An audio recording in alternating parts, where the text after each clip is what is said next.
Gurdjieff कहता था, एक कहानी बार बार की। एक जादूगर के पास बहुत सी भेड़ें थीं और उसने पाल रखा था भेड़ों को भोजन के लिए। रोज एक भेड़ काटी जाती थी, बाकी भेड़ें देखती थीं, उनकी छाती थर्रा जाती थी। उनको ख्याल आता था कि आज नहीं कल हम भी काटे जाएंगे।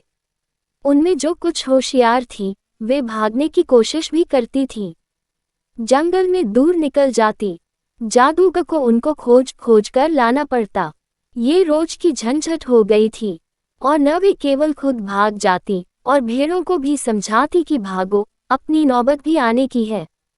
कब हमारी बारी आ जाएगी पता नहीं। यह आदमी नहीं है, यह मौत है।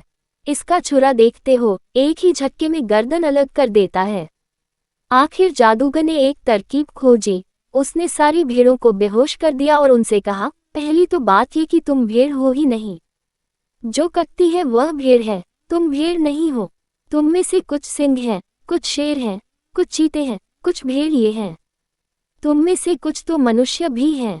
यही नहीं, तुम में से कुछ तो जादूगर भी हैं। सम्मोहित भेड़ों को ये भरोसा आ गया। उस दिन से बड़ा आराम हो गया जादूगर को। वह जिस भेड़ को काटता, बाकी भेड़ें हंसती कि बेचारी भेड़। क्योंकि कोई भेड़ समझती कि मैं मनुष्य हूँ और कोई भेड़ समझती कि मैं तो खुद ही जादूगर हूँ, मुझको कौन काटने वाला है। कोई भेड़ समझती मैं सिंह हूँ, ऐसा झपट्टा मारूंगी काटने वाले पर कि छठी का दूध याद आ जाएगा। मुझे कौन काट सकता है। ये बेचारी भेड़ है, रेक रेक करके काटी जा रही है।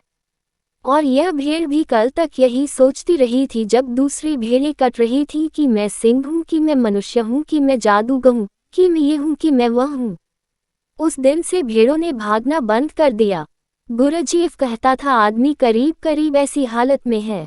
तुम सोए हो, गहन निद्रा में सोए हो। आध्यात्मिक अर्थों में सोने का अर्थ समझ लेना। सोने का अर्थ यह नहीं होता कि जब तुम रात को बिस्तर पर आंख बंद करके सोते हो तभी सोते हो।